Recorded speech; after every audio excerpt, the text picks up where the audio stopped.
तो हेलो बच्चों, कैसे हो आप सभी। स्वागत है आप सभी का एक बार फिर से मेरे YouTube चैनल बायोनेक्टर्स एजुकेशन फाउंडेशन में। तो बच्चों, आज की वीडियो में हम बात करने वाले हैं ह्यूमन फिजियोलॉजी के एक नए चैप्टर जिसका नाम है बॉडी फ्लूइड्स एंड सर्कुलेशन।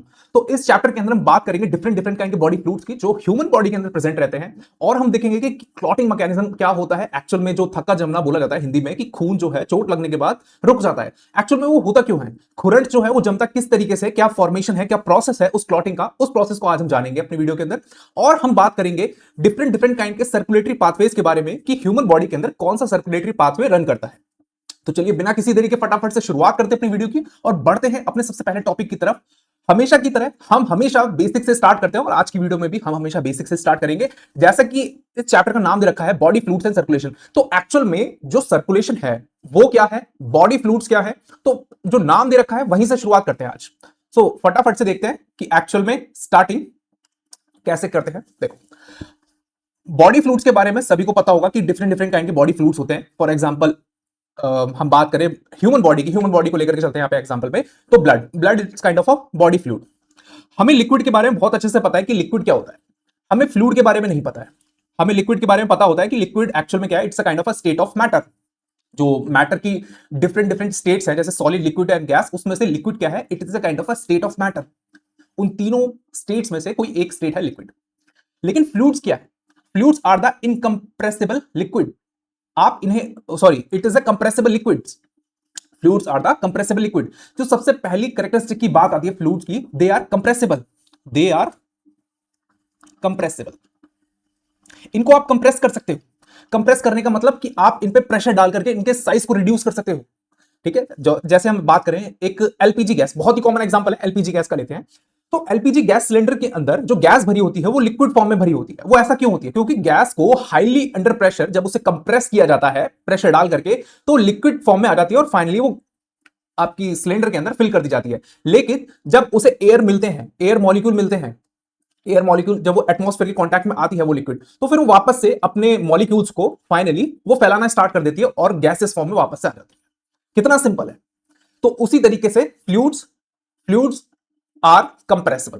तो जब हम फ्लूइड्स की बात करते हैं तो फ्लूइड्स आर कंप्रेसिबल, ठीक। लेकिन जब लिक्विड की बात करते हैं, they are non compressible. They are non compressible,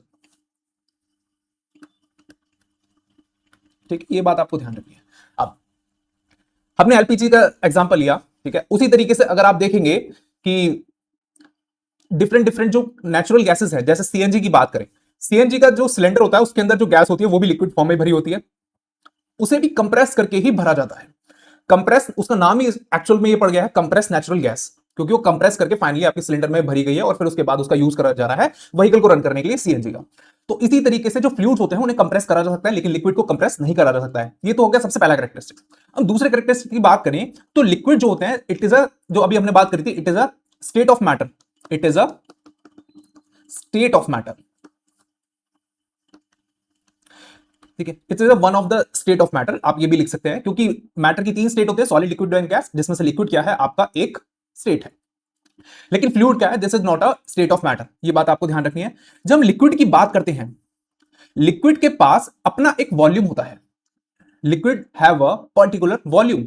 उसे आप, उसकी विस्कोसिटी बिल्कुल जीरो होती है। जब हम बात करते हैं, जीरो जीरो तो नहीं कहेंगे एक्चुअल में, जब हम लिक्विड की बात करते हैं तो उसके पास विस्कस फोर्सेस नहीं होती, ठीक है। लिक्विड के केस में लेस लेस बोल देते हैं यहां पे, लेस विस्कोसिटी, लेस विस्कोसिटी। लेकिन जब हम फ्लूइड की बात करते हैं तो fluid has a viscosity, greater viscosity, ठीक है, विस्कोसिटी। अब कुछ एग्जांपल है यहां पर जो दे रखे हैं, जैसे फ्लूइड की बात करें तो जैसे एयर, एयर भी आपके फ्लूइड्स में ही आती है, आपको घबराने की बात नहीं है। जैसे कि अभी हमने सीएनजी का एग्जांपल देखा, एलपीजी का एग्जांपल देखा। तो एयर हो गई, gases that flow, helium gas हो गई, ऑयल हो गया और ब्लड हो गया, ठीक है। ये होते हैं फ्लूइड्स के कुछ एग्जांपल कॉमन। लिक्विड की बात करें जैसे water, cooking oil, milk and honey and mercury, तो ये सभी के सभी एग्जांपल हैं आपके लिक्विड के। तो आपने देखा कि किस तरीके से जो फ्लूइड्स हैं वो थोड़े डिफरेंट होते हैं आपके लिक्विड से। तो बॉडी के अंदर कौन कौन से फ्लूइड प्रेजेंट है, फॉर एग्जांपल अगर हम ह्यूमन बॉडी की बात करें तो ह्यूमन बॉडी के अंदर प्रेजेंट है आपका एक तो ब्लड, एक है आपका लिम्फ, जिसके बारे में आज आपको पढ़ना है, ठीक है। आज हम बात करेंगे इन दोनों ही टॉपिक के बारे में, बहुत डिटेल से बात करने वाले हैं। तो चलिए शुरुआत करते हैं, फटाफट देखते हैं सबसे पहला टॉपिक हमारा क्या है। जब हम ब्लड की बात करते हैं, सबसे पहले तो हम वैसे ब्लड को डिस्कस करेंगे। कुछ भी लिखा हुआ आगे आगे की स्लाइड्स में, वैसे मैंने देखा नहीं है कि क्या है, क्योंकि मेरे पास तो नोट्स आते हैं और मुझे पढ़ाना होता है। देखो, ब्लड की जब हम बात करें तो ब्लड क्या है, एक बॉडी फ्लूइड है। ब्लड ब्लड एक्चुअल में है क्या, ब्लड के अगर हम कंटेंट की बात करें कि ब्लड के अंदर क्या कंटेंट है, इंग्रेडिएंट की बात करें, या फिर हम बोल दें कि किस तरीके से ब्लड का फॉर्मेशन होता है। देखो, ब्लड के अंदर रहता है एक तो प्लाज्मा, ठीक है, दूसरा होता है सेल्स। ये दो चीजें तो प्रेजेंट रहती हैं ब्लड के अंदर। अब ब्लड के अंदर सेल्स कौन कौन सी होती हैं? तीन तरीके की सेल्स आपको देखने के लिए यहां पर मिलेंगी। एक होती है आपकी आरबीसीज, एक होता है आपके डब्ल्यूबीसीज, और एक होते हैं आपके प्लेटलेट्स। प्लेटलेट्स, ठीक है। तो ये बात ध्यान रखनी है, एक होता है उसका सेल वाला पार्ट जिसके अंदर बेसिकली सेल रहती है, और एक होता है प्लाज्मा। ये दोनों अलग नहीं रहते हैं, अलग अलग कंपार्टमेंटलाइजेशन कोई ऐसा कंसेप्ट नहीं है ब्लड के अंदर। ब्लड के अंदर दोनों बेसिकली फ्लो हो रहे होते हैं, मतलब आप आरबीसी भी फ्लो हो रही होती है। ब्लड ब्लड को आप एज अ पाइपलाइन की तरह समझो, कि जैसे पाइपलाइन में पानी जाता है ना, तो उसी तरीके से ब्लड वेसल्स जो होती हैं, जितनी भी वेन्स आर्टरी हैं, उनमें ब्लड फ्लो हो रहा है। उनमें ब्लड के अंदर प्रेजेंट है आपकी आरबीसीज, उन्हीं के अंदर प्रेजेंट है आपकी डब्ल्यूबीसीज, उन्हीं के अंदर प्लेटलेट्स प्रेजेंट है, उन्हीं के अंदर क्लॉटिंग फैक्टर वगैरह प्रेजेंट है। तो डिफरेंट डिफरेंट चीजें प्रेजेंट रहती है, ठीक है। जब हम प्लाज्मा की बात करते हैं तो प्लाज्मा के अंदर क्या क्या चीजें प्रेजेंट रहती है, चलिए देख लेते हैं फटाफट से। इसके हम बात करें तो इसमें प्रोटीन्स प्रेजेंट रहते हैं। प्रोटीन्स इनके अंदर प्रेजेंट रहते हैं क्लॉटिंग फैक्टर, क्लॉटिंग फैक्टर, और इसमें प्रेजेंट रहते हैं आपके proteins, oh nutrients, sorry nutrients, protein तो हो गया, न्यूट्रिएंट्स। देखो, विदाउट क्लॉटिंग फैक्टर और without proteins, plasma is known as a serum. मैंने क्या कहा समझो, विदाउट क्लॉटिंग फैक्टर और proteins, plasma is known as a serum. Plasma is known as a serum. समझो इस स्टेटमेंट का कहने का क्या मतलब है। अगर हम प्लाज्मा में से, देखो सबसे पहले जो ब्लड है, ठीक है, ब्लड के अंदर प्लाज्मा और सेल्स दोनों अवेलेबल है। हमने प्लाज्मा में से प्रोटीन्स और क्लॉटिंग फैक्टर्स हटा दिए, तो वो अब हमारा जो बचा है, जो पार्ट बचा है, उसको हम नाम दे देंगे सीरम, ठीक है। अब इस सीरम का सेपरेशन कैसे होता है? सीरम का सेपरेट करना निहायत ही इजी काम है, दुनिया का सबसे इजी काम है सीरम को सेपरेट करना, कुछ नहीं है। देखो, आप जब कभी भी टेस्ट कराने के लिए जाते होगे किसी भी लेबोरेटरी वगैरह में, जब आप टेस्ट कराते हो, जब आप हार्मोनल टेस्ट कराते हो, फॉर एग्जांपल विटामिन डी3 का टेस्ट कराते हो, टी3 टी4 टीएसएच वगैरह कराते हो, एलएफटी कराते हो, केएफटी कराते हो, ठीक है, एचबी कराते हो, हीमोग्राम वगैरह, और ब्लड शुगर टेस्ट कराते हो, कोई भी टेस्ट आप कराते हो, तो आप एक वायल के अंदर बेसिकली आपका ब्लड कलेक्ट किया जाता है, ठीक है। वो डिफरेंट डिफरेंट कलर की वाइल्स होती है, जैसे रेड कलर की वाइल्स होती है, ठीक है, उसका यूज किया जाता है। जो रेड कलर की वाइल्स जो होती है उनका यूज किया जाता है बेसिकली हार्मोन्स के केस में, जब आपको हार्मोनल टेस्ट वगैरह कराने हो, एलएफटी कराना हो, केएफटी कराना हो, उस केसेस में रेड वाइल के अंदर बेसिकली आपका ब्लड कलेक्ट किया जाता है। लेकिन जब हम बात करें शुगर की, तो शुगर के केस में एक ग्रे कलर की वाइल्स होती हैं, उनके अंदर एंटीकोगुलेंट प्रेजेंट रहता है, जो आपके ब्लड को जमने नहीं देता, और जब आप उसे हिलाते हो तो उसमें एंटीकोगुलेंट जो प्रेजेंट रहता है वो बेसिकली ब्लड के साथ मिक्स हो जाता है, जो ब्लड को काफी टाइम तक प्रिजर्व करके भी रखता है। लेकिन अब एक तीसरी वाइल जो होती है, जो पर्पल कलर की वाइल होती है, उसके अंदर एंटीकोगुलेंट एक और प्रेजेंट रहता है, जिस जैसे आपको टेस्ट कराना हो, सीबीसी वगैरह टेस्ट कराने होते हैं, कंप्लीट ब्लड काउंट, जिसमें आपका हीमोग्राम वगैरह इंक्लूडेड रहता है, एमसीवी वैल्यू वगैरह इंक्लूड रहती है।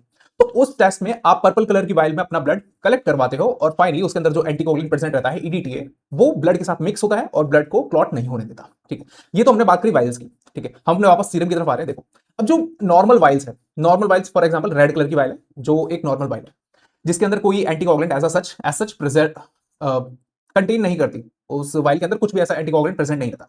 अब उस वाइल के अंदर अगर आप कुछ टाइम के लिए ब्लड को एज अ छोड़ दोगे, ऐसे ही नॉर्मली रखा रहने दोगे, तो उसके अंदर से ना आप देखोगे कि कुछ पार्ट जो है वो अलग हो गया है।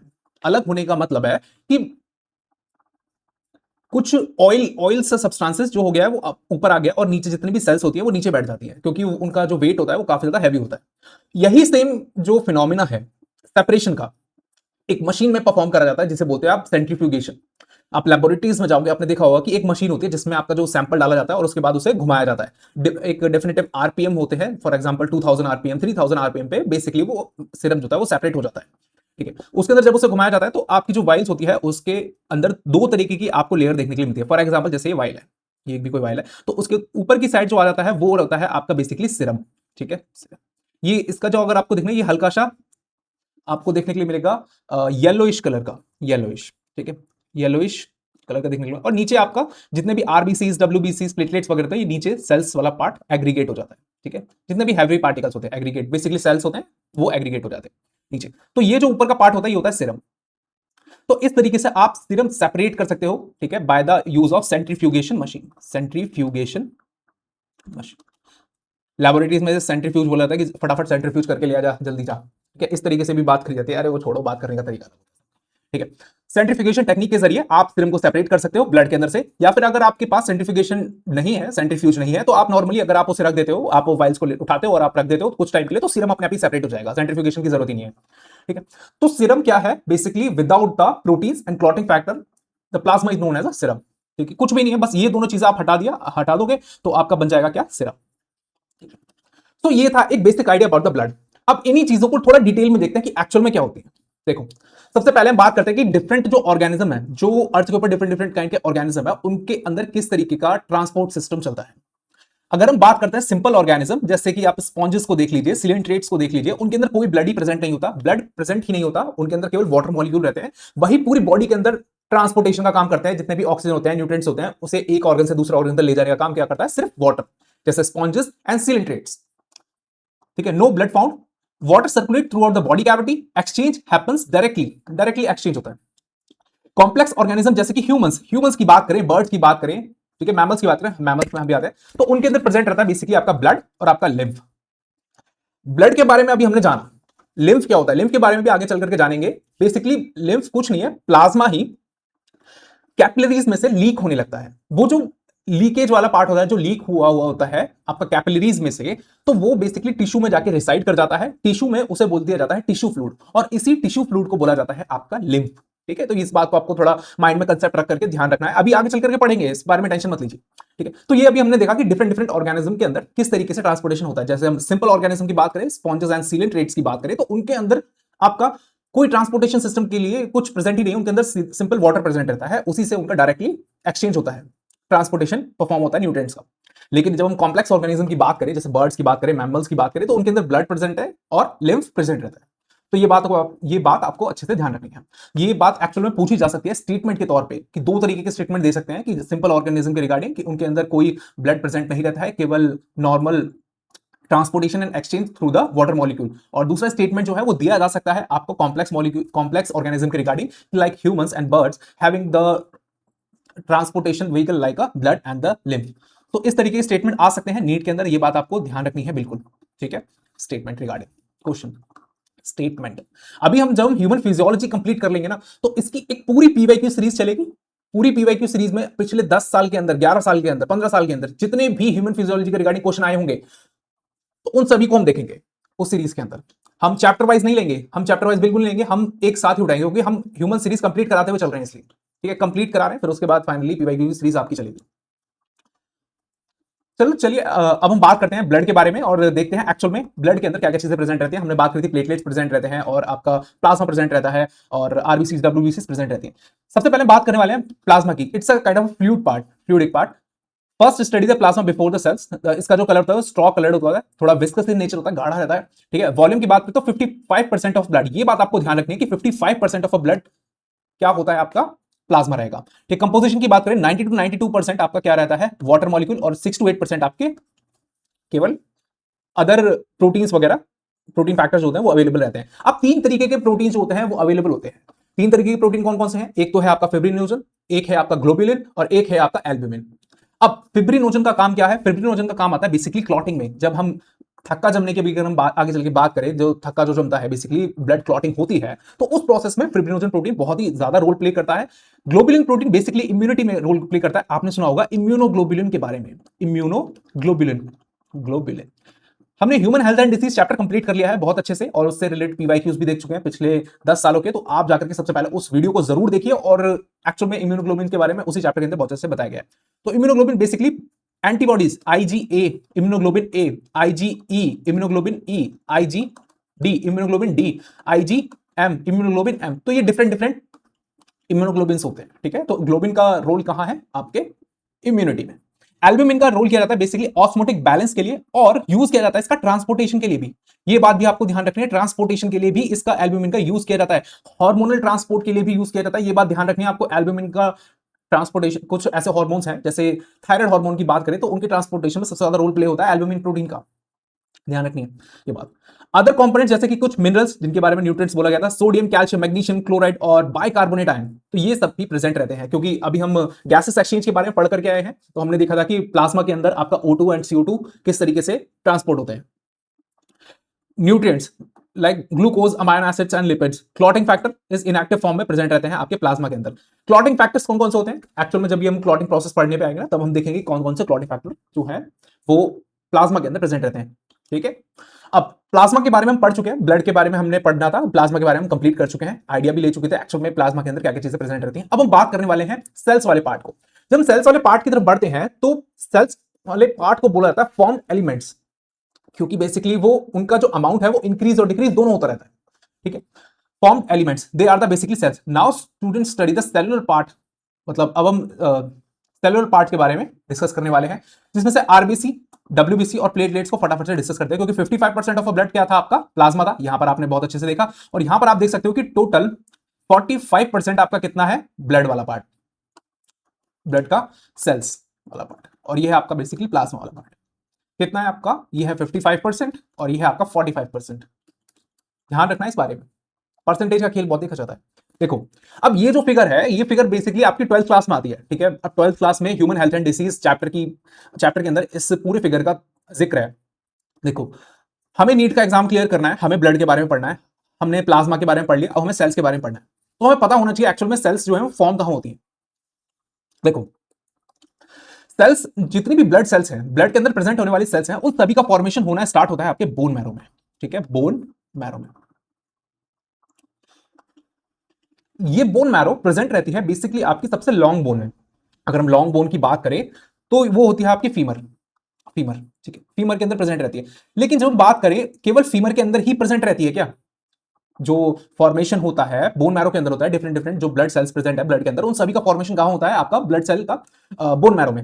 तो क्या ये बोन मैरो केवल फीमर के अंदर ही प्रेजेंट रहती है? ऐसी बात नहीं है।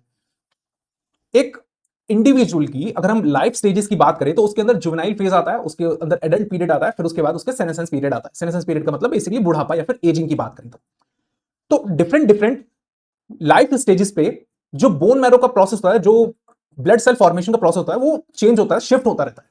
अगर हम बात करें वर्टिब्रल कॉलम में भी होता है आपका, ठीक है। अगर हम इन्फेंट्स की बात करें तो उनमें किसी और जगह पे प्रेजेंट रहता है। अगर हम एक फुल्ली एडल्ट पर्सन की बात करें तो उसके पास लॉन्गेस्ट बोन यानी कि फीमर के अंदर प्रेजेंट रहता है। इसलिए मोस्ट ऑफ द टाइम बोला जाता है कि लॉन्गेस्ट बोन मतलब फीमर के अंदर आपका जो ब्लड सेल फॉर्मेशन है वो होता है बोन मैरो में। ठीक है, ये बात जो अभी बताई है ये आपको अच्छे से ध्यान रखनी है। ठीक है, बोन मैरो के अंदर फाइनली आपके जितने भी ब्लड सेल होते हैं उनका फॉर्मेशन होना स्टार्ट होता है। सबसे पहले जो सेल होती है उसका नाम होता है haematopoietic stem cell. Stem cell है बेटा, ठीक है, ध्यान रखना है। स्टेम सेल का मतलब क्या होता है कि ये अपने आप को सेल्फ रिन्यूअल कर सकती है, सेल्फ रिन्यूअल।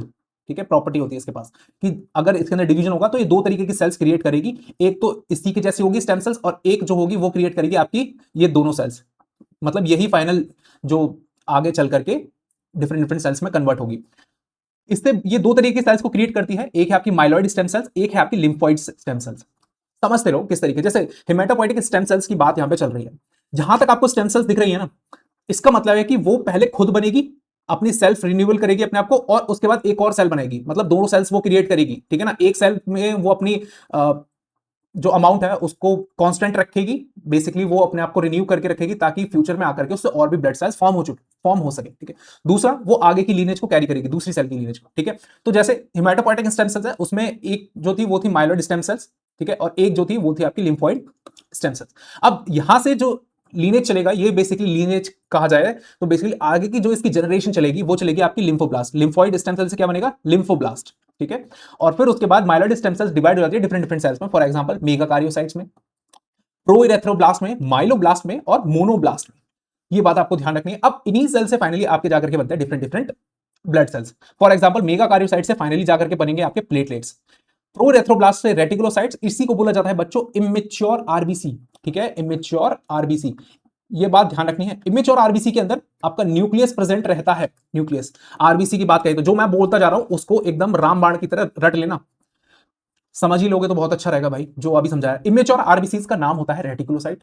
इनके अंदर न्यूक्लियस प्रेजेंट रहता है, लेकिन जब ये मेच्योर होकर के फुल्ली आरबीसीज बनती हैं, इरेथ्रोसाइट्स बनती हैं, तो उनके अंदर न्यूक्लियस प्रेजेंट नहीं रहता है, ये बात ध्यान रखना। दूसरा है माइलोब्लास्ट। माइलोब्लास्ट डिवाइड होता है और 3 तरीके की सेल्स को प्रोड्यूस कर सकता है, मैंने बोल रहा हूं कर सकता है। बेसोफिल्स, न्यूट्रोफिल्स और इओसिनोफिल्स। ये बेसिकली तीनों के तीनों मल्टी न्यूक्लिएटेड होते हैं, ठीक है, बोला जाए तो मल्टी न्यूक्लिएटेड, ठीक है। और इसे बाइलोब भी बोला जाता है, इनके अंदर काफी सारे लोब्स प्रेजेंट रहते हैं, ठीक है, ये बात भी ध्यान रखनी है। और इन्हीं को बोला जाता है आपके ग्रैन्युलोसाइट, ठीक है, ध्यान रखना है इन सभी चीजों को जो भी बताया जा रहा है। मोनोब्लास्ट फाइनली डेवलप करता है आपका मोनोसाइट। मोनोसाइट जो होते हैं बेसिकली इनको बोला जाता है ए ग्रैन्युलोसाइट। मोनोसाइट और लिम्फोसाइट इन दोनों को बोला जाता है बेसिकली आपका ए ग्रैन्युलोसाइट,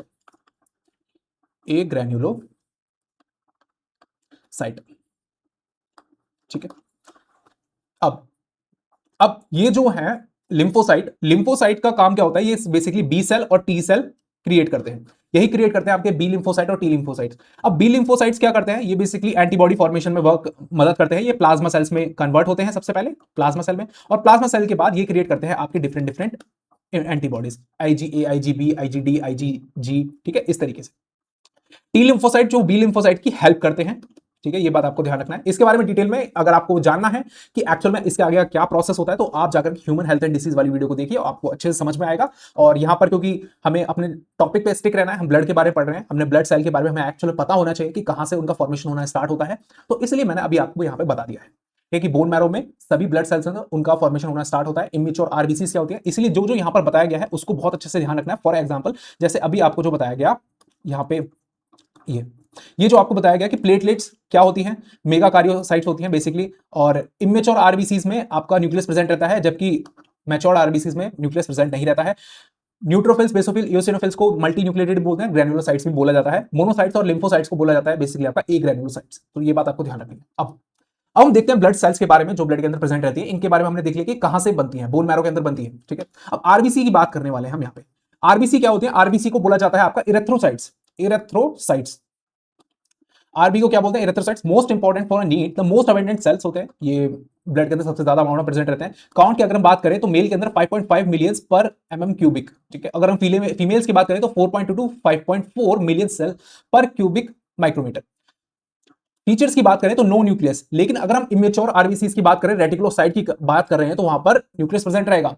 शेप कैसी होती है, बाइकनकेव शेप की होती है, और इनके अंदर कंटेन होता है हीमोग्लोबिन। इनके अंदर हीमोग्लोबिन में से हीम जो होता है वो एज अ प्रोस्थेटिक ग्रुप काम करता है, इसी के ऊपर आपकी ऑक्सीजन बाइंड करती है, जबकि ग्लोबिन जो पार्ट होता है उसके ऊपर आपकी बाइंड करती है CO2। इस बारे में पिछले चैप्टर में बहुत अच्छे से बताया गया है। इंपॉर्टेंट फैक्टर, 12 टू 16 ग्राम पर 100 ml HB प्रेजेंट रहता है ब्लड के अंदर। अगर हम पर 100 ml की बात करें, 100 ml ब्लड में कितना आपका 12 से लेकर के 16 ग्राम तक HB प्रेजेंट रहेगा। इसलिए आप लोग देखते होंगे जब आप सीबीसी कराने के लिए जाते हो, जब आप सीबीसी कराने के लिए किसी डॉक्टर के पास जाते हो, किसी मेडिकल लैब टेक्नीशियन के पास जाते हो, तो वो बेसिकली आपको एचबी की वैल्यू बता देता है। अगर ह्यूमन की बात करें तो ह्यूमन में मेल्स के अंदर जो एचबी रहता है बेसिकली वो रहेगा आपका 12। अगर फीमेल्स की बात करें तो फीमेल्स के अंदर रहेगा ये बेसिकली आपका 13, ठीक है। तो ये बात आपको ध्यान रखना है। लाइफ स्पैन की बात करें तो 120 डेज, ये बहुत इंपॉर्टेंट है, हर बार पूछा गया है। मतलब एक तरीके से इस जो बात अभी तक बताई जा रही है न्यूक्लियस के रिलेटेड, हम लाइफ स्पैन के रिलेटेड बात करें तो इन सभी चीजों को आपको बिल्कुल अच्छे से ध्यान रखना है। 120 डेज लाइफ स्पैन कितना है आरबीसीज का, 120 days. Destroyed in a spleen, spleen की बात करें तो स्प्लीन क्या है आपका बेसिकली ग्रेवयार्ड ऑफ आरबीसीज बोला जाता है। जितनी भी आरबीसीज होती हैं यहीं पर आकर के दम तोड़ती हैं, बोला जाए तो ग्रेवयार्ड मतलब कब्रिस्तान होता है बेसिकली, ठीक है। डेथ जो होती है, जो डेथ होती है आरबीसीज की, वो आपकी स्प्लीन में होती है। डब्ल्यूबीसीज की बात करें तो डब्ल्यूबीसीज को बोला जाता है ल्यूकोसाइट। आरबीसीज को क्या बोला गया था, इरेथ्रोसाइट्स। डब्ल्यूबीसीज को ल्यूकोसाइट्स, प्लेटलेट्स को थ्रोम्बोसाइट्स। ध्यान रखना है। Defence system of a body, अब डब्ल्यूबीसी क्या करती है, इनके अंदर कोई हीमोग्लोबिन हीम प्रोस्थेटिक ग्रुप नाम का कोई चीज ही नहीं होती। ये बेसिकली बॉडी के डिफेंस मैकेनिज्म में इनका वर्क होता है, ठीक है। ये न्यूक्लिएटेड होती है, सभी की सभी न्यूक्लिएटेड रहेंगी, और शॉर्टेस्ट लाइफ स्पैन होता है इनका, बहुत छोटा लाइफ स्पैन होता है बेसिकली। अब न्यूट्रोफिल्स क्या होती है, ब्लड के अंदर 60 टू 65% आपके ये रहेंगी। अगर हम डब्ल्यूबीसी टोटल डब्ल्यूबीसी की बात करेंगे, टोटल डब्ल्यूबीसी उसमें 65% आपकी न्यूट्रोफिल्स रहेंगी। इनका वर्क होता है फैगोसाइटोसिस का। फैगोसाइटोसिस के साथ साथ इन्हीं को बोला जाता है बच्चों फर्स्ट लाइन ऑफ डिफेंस। ये बात भी आपको बिल्कुल अच्छे से ध्यान रखनी है। First line of defence it's a neutrophils. Eosinophils की बात करें तो ये बेसिकली वर्क करती है आपकी एलर्जी में प्लस आपके इंफेक्शन में। बेसोफिल्स की बात करें 0.5 टू 1% ये प्रेजेंट रहती है टोटल डब्ल्यूबीसी काउंट की अगर हम बात करें। इन्फ्लामेशन में और हिस्टामिन और हेपारिन में ये बेसिकली आपका रिलीज करती है कुछ एलर्जी, कुछ सब्सटेंसेस को, जैसे हिस्टामिन एंड सेरोटोनिन, जो बेसिकली एलर्जिक रिएक्शन को कॉज करते हैं बॉडी के अंदर दिखाते हैं। जैसे आपने देखा होगा किसी को डस्ट एलर्जी होती है तो एलर्जन जो होते हैं उसकी बॉडी के अंदर बाय द नेजल पाथवेज के जरिए या फिर ओरल पाथवेज के जरिए जाते हैं एलर्जन जो होते हैं, और फिर उसके बाद बॉडी के अंदर जो ये बेसोफिल्स होती हैं ये रिलीज करती है डिफरेंट डिफरेंट आपके एलर्जिक रिस्पॉन्स को, जैसे हिस्टामिन एंड सेरोटोनिन। अब दूसरे जो होते हैं, हमने बात करी थी डब्ल्यूबीसीज की। डब्ल्यूबीसीज को दो पार्ट्स में डिवाइड करा गया है। पहला जो पार्ट था ये था इनका ग्रैन्युलोसाइट्स, ग्रैन्युलोसाइट्स, ठीक है, ये बात आपको ध्यान रखनी है, ग्रैन्युलोसाइट्स। इसमें कौन कौन से थे? न्यूट्रोफिल्स थे, इओसिनोफिल्स और बेसोफिल्स। सबसे ज्यादा कौन रहेगा? न्यूट्रोफिल्स, फिर उसके बाद इओसिनोफिल्स, फिर उसके बाद बेसोफिल्स। उसके बाद जो दूसरा जो पार्ट है वो कहलाता है ग्रैन्युलोसाइट्स, ए ग्रैन्युलोसाइट्स, ठीक है, ध्यान रखना, ए ग्रैन्युलोसाइट। ए ग्रैन्युलोसाइट्स में दो आते हैं, सबसे पहला आता है लिम्फोसाइट, दूसरा आता है मोनोसाइट्स, जिनके बारे में अभी हमने बात करी थी। अब लिम्फोसाइट्स जो होते हैं ये 20 टू 25% प्रेजेंट रहेंगे और ये बेसिकली इम्यूनोग्लोबिन्स क्रिएट करने में मदद करते हैं। जैसे अभी हमने बात immunity B cells and T cells basically इन्हीं से मिलकर के बने होते हैं लिम्फोसाइट्स। मोनोसाइट्स की बात करें तो ये फैगोसाइटोसिस एक्टिविटी परफॉर्म करते हैं। फैगोसाइटोसिस का मतलब क्या है ये अभी आपने ऊपर भी देखा, और लेकिन आपने अभी पूछा नहीं बिल्कुल कि फैगोसाइटोसिस का सर मतलब क्या है। देखो, बॉडी के अंदर, ब्लड के अंदर, जैसे नेजल पाथवेज के जरिए कोई भी हार्मफुल बैक्टीरिया बॉडी के अंदर, क्या बॉडी के अंदर जाने के बाद वो एब्जॉर्प्शन करके किसी ना किसी तरीके से सर्कुलेटरी पाथवे के जरिए आपके ब्लड के अंदर पहुंचा। ब्लड के अंदर डब्ल्यूबीसीज प्रेजेंट है। ब्लड के अंदर डब्ल्यूबीसीज के पास क्या है? न्यूट्रोफिल्स हैं, ग्रैन्युलोसाइट्स हैं, ग्रैन्युलोसाइट्स प्रेजेंट है। अब ये ग्रैन्युलोसाइट्स फैगोसाइटोसिस एक्टिविटी परफॉर्म कर सकते हैं। इस एक्टिविटी का मतलब क्या है? फैगोसाइटोसिस का मतलब ये है कि जो न्यूट्रोफिल्स है ना, ये न्यूट्रोफिल्स है, ये इसको एन नाम दे दिया, और ये आया कोई फॉरेन पैथोजन, ये ब्लड के अंदर एंटर है, तो न्यूट्रोफिल्स इसके पास जाकर के इसे बेसिकली एंगल्फ कर लेंगी। एंगल्फ करने का मतलब है इसी को डाइजेस्ट कर लेंगे अपने अंदर। किस तरीके से? जैसे आपने अमीबा को देखा होगा ना कि अमीबा किस तरीके से इसके साथ इनका कांटेक्ट होता है, ये अपनी एक दूसरे में आपस में सरफेस से अटैच होते हैं, तो धीरे धीरे करके इसे इस तरीके से कैप्चर कर लेंगे, एंगल्फ कर लेंगे, ठीक है, ध्यान रखना है आपको, और न्यूट्रलाइज कर देंगे और किल कर देते हैं, ठीक है, कुछ इस तरीके से। तो ये बैक्टीरिया इस तरीके से इसकी सरफेस पे आकर के अटैच हो गया, ये रहा बैक्टीरिया, और ये इसको फाइनली अंदर कर लेंगे और इसके पास different different enzymatic activity perform करके इसे किल कर देंगे। तो ये जो एक्टिविटी कहलाती है किल करने की, इसी को बोला जाता है फैगोसाइटोसिस एक्टिविटी। ध्यान रखना है इस बात को, जो भी सेल फॉरेन एंटीजन को एंगल्फ कर लेगी वो फैगोसाइटोसिस एक्टिविटी शो कर रही है। जो मैं बोला हूं उस बात को ध्यान रखना है। नेक्स्ट, लास्ट पार्ट है सेल्स के अंदर प्लेटलेट्स का। अब प्लेटलेट्स को क्या बोला जाता है? Thrombocyte, derived from the megakaryocytes. अभी हमने पीछे देखा था ना, इसीलिए देखा था क्योंकि उन्हें क्या बोला जाता है? मेगा कार्योसाइट्स। ये कहां से डेराइव हुए हैं? अगर हम लिम्फोसाइट्स की बात करें तो लिम्फोब्लास्ट से डेराइव हुए हैं। अगर हम मोनोसाइट की बात करें तो मोनोब्लास्ट से डेराइव हुए हैं। काउंट 1.5 टू 3.5 लाख पर mm क्यूबिक माइक्रोमीटर पर क्यूबिक माइक्रोमीटर, ठीक है, ये बात आपको ध्यान रखनी है। फंक्शन की बात करें, ब्लड क्लॉटिंग में हेल्प करते हैं। लो प्लेटलेट्स का मतलब होता है एक्सेस ब्लीडिंग। एक्सेस ब्लीडिंग जब हो जाती है तो बेसिकली प्लेटलेट्स जो होती हैं वो काफी ज्यादा लो हो जाती हैं। और प्लेटलेट्स लो आपने कहां सुना है? प्लेटलेट्स लो आपने बहुत कॉमनली आपने सुना होगा हॉस्पिटल्स वगैरह में, जब डेंगू वगैरह होता है, इसकी तो प्लेटें गिर गई। तो जब प्लेटें गिरने का जो ये जो बोला गया है, तो ये बोला जाता है पब्लिक के द्वारा, नॉर्मली जिन्हें नहीं पता होता है वो नॉर्मल लैंग्वेज में यही बोलते हैं भाई इसकी तो प्लेटें गिर गई, डेंगू हो गया ऐसे। तो इसका मतलब क्या है? एक्चुअल में उसके ब्लड के अंदर प्रेजेंट होने वाली जो सेल्स है जिन्हें थ्रोम्बोसाइट बोला जाता है, प्लेटलेट्स बोला जाता है, उसकी वो बहुत ही ज्यादा लो हो चुकी है। अब प्लेटलेट्स लो होने का केवल एक ही खतरा नहीं होता कि एक्सेसिव ब्लीडिंग हो गई है। अगर उसे कहीं भी चोट लगेगी तो उसमें से ब्लीड होना कंपलसरी है, वो ज्यादा टाइम तक ब्लीड होता ही जाएगा। प्लेटलेट्स कम होने से एक्चुअल में फटीग भी बढ़ता है। फटीग का मतलब होता है बहुत ज्यादा थकावट, एकदम गिरा गिरा सा बंदा रहेगा कि अरे कहाँ जाए, ये सब एकदम लो, बहुत ही लो एनर्जेटिक रहेगा, ठीक है, तो ये बात आपको ध्यान रखनी है। अब किस तरीके से लो हो जाती है, इसका प्रॉपर मैकेनिज्म है, अगर आपको साइंटिफिक वे में जानना है कि किस तरीके से लो होती है तो उसके बारे में सेपरेट वीडियो बना देंगे। तो this is all about the this is all about the blood. Next अब हम देखते हैं लिम्फ के बारे में। हमने ब्लड के बारे में अच्छे से जान लिया कि ब्लड के बारे में एक्चुअल में क्या क्या चीजें प्रेजेंट रहती है। देखो, ब्लड, ये था आपका ब्लड। ब्लड के अंदर क्या क्या चीजें प्रेजेंट थी? 55% आपका क्या प्रेजेंट है? प्लाज्मा। एक बार रिवाइज कर लेते हैं, फटाफट से देख लेते हैं एक्चुअल में क्या प्रेजेंट रहता है। और दूसरे थे आपके फॉर्म्ड एलिमेंट्स। फॉर्म्ड एलिमेंट्स की बात करें तो ये कौन से होते हैं? बेसिकली डब्ल्यूबीसीज और आपके आरबीसीज और आपका प्लेटलेट्स, ठीक है, ये सारी चीजें प्रेजेंट रहती हैं प्लेटलेट्स। और प्लेटलेट्स की बात करें, इनको बोला जाता है आपका थ्रोम्बोसाइट। आरबीसीज को बोला जाता है इरेथ्रोसाइट्स, इरेथ्रोसाइट, ठीक है। ये प्रेजेंट रहते हैं बेसिकली आपका 45% जितने भी फॉर्म्ड एलिमेंट्स होते हैं। डब्ल्यूबीसी को दो पार्ट्स में डिवाइड करा गया है, एक है आपका ग्रैन्युलोसाइट्स और एक है आपका ए ग्रैन्युलोसाइट्स। ए ग्रैन्युलोसाइट्स आपके दो टाइप के हैं, एक है आपका बी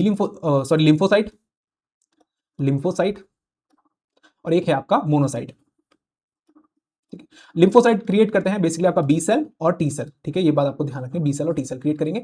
मोनोसाइट जो होते हैं ये डिफरेंट डिफरेंट बॉडी पार्ट्स में प्रेजेंट रहते हैं और इनका एक ही काम रहता है फैगोसाइटोसिस एक्टिविटी का, किसी भी पार्ट के अंदर प्रेजेंट रहेंगे उससे रिलेटेड उनका नाम हो जाएगा। जैसे हम मोनोसाइट्स की बात करें तो मोनोसाइट्स अगर बोन्स के अंदर प्रेजेंट है, बोन्स के अंदर, तो उनका नाम हो गया ऑस्टियोक्लास्ट।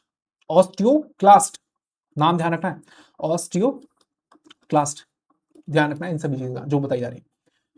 ग्रैन्युलोसाइट की बात करें तो ग्रैन्युलोसाइट में प्रेजेंट रहते हैं आपके तीन तरीके के सेल्स, एक होते हैं आपके न्यूट्रोफिल्स, एक होता है इओसिनोफिल और last one is a basophil. ठीक है, बेसोफिल सबसे लेसर अमाउंट में प्रेजेंट रहेंगे 1 to 0.1%, ये प्रेजेंट रहते हैं, ठीक है, और सबसे ज्यादा न्यूट्रोफिल प्रेजेंट रहेंगे 60 to 65% ऑफ टोटल डब्ल्यूबीसीज में ये प्रेजेंट रहते हैं। ये बात आपको अच्छे से ध्यान रखनी है। So this is all about the blood part. हमने प्लाज्मा के बारे में पढ़ लिया, हमने ब्लड सेल्स के बारे में पढ़ लिया, हमने कंप्लीट ब्लड कंप्लीट कर चुके हैं। अब हम बात करते हैं लिम्फ के बारे में। अब कैपिलरीज में होकर के ब्लड फ्लो कर रहा है, आर्टरीज के जरिए बेसिकली फ्लो कर रहा है। अब डिफरेंट डिफरेंट जो बॉडी पार्ट्स होते हैं, जैसे हम लंग्स की बात करें, बॉडी टिश्यूज की बात करें, बॉडी पार्ट्स की बात करें, तो वहां पर कैपिलरीज प्रेजेंट रहती हैं। उन्हीं कैपिलरीज में से जो प्लाज्मा पार्ट है वो बेसिकली लीक होने लगता है।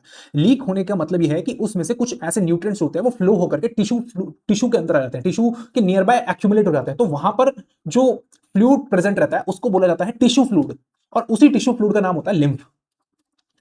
तो लिम्फ का नाम क्या है? Tissue fluid. Plasma leak from the capillaries and forms a tissue fluid and this tissue fluid is known as a lymph.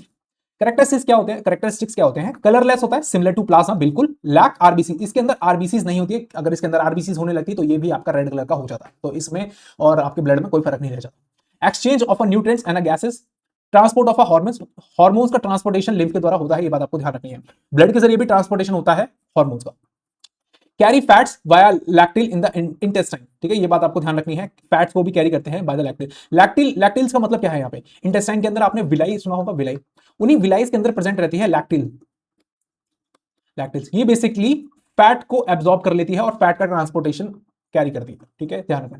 Immunity की बात करें तो लिम्फोसाइट प्रेजेंट रहते हैं इसी लिम्फ के अंदर, और लिम्फोसाइट और अपना फंक्शन को परफॉर्म करते हैं और डिफरेंट डिफरेंट एंटीबॉडीज का जनरेशन करते हैं। तो ये बात आपको ध्यान रखनी है। लिम्फ के अंदर क्या प्रेजेंट रहेगा? लिम्फोसाइट्स, ठीक है। अब जो लिम्फ है, जिस अभी हमने बात करी, ब्लड की बात करी, अब हमने लिम्फ की बात करी, तो जब हम लिम्फ की बात कर रहे हैं यहाँ पे, तो लिम्फ से लिम्फॉइड टिश्यू भी आते हैं, ठीक है, लिम्फॉइड टिश्यू और लिम्फॉइड ऑर्गन की बात करें, ठीक है। अब जो लिम्फॉइड ऑर्गन है, आपने बेसिकली नाम सुना होगा, जैसे primary lymphoid organ, secondary lymphoid organ. Primary lymphoid organ bone marrow और बोन मैरो हो गया, और आपका थाइमस हो गया basically primary lymphoid organ. Secondary lymphoid organ आपके हो गए माल्ट हो गए, गाल्ट हो गए, ठीक है, म्यूकोजल एसोसिएटेड लिम्फॉइड टिश्यू, तो ये गट एसोसिएटेड लिम्फॉइड टिश्यू, ये सभी क्या है? बेसिकली सेकेंडरी लिम्फॉइड ऑर्गन और प्राइमरी लिम्फॉइड ऑर्गन है। इनका काम केवल इम्यूनिटी में होता है। ये बात आपको बहुत अच्छे से याद रखनी है कि लिम्फ टिश्यूज की बात करें, लिम्फॉइड ऑर्गन की बात कर रहे हैं, लिम्फॉइड ऑर्गन्स की बात करें, लिम्फ की बात कर रहे हैं, या फिर हम बात कर रहे हैं लिम्फ टिश्यूज की,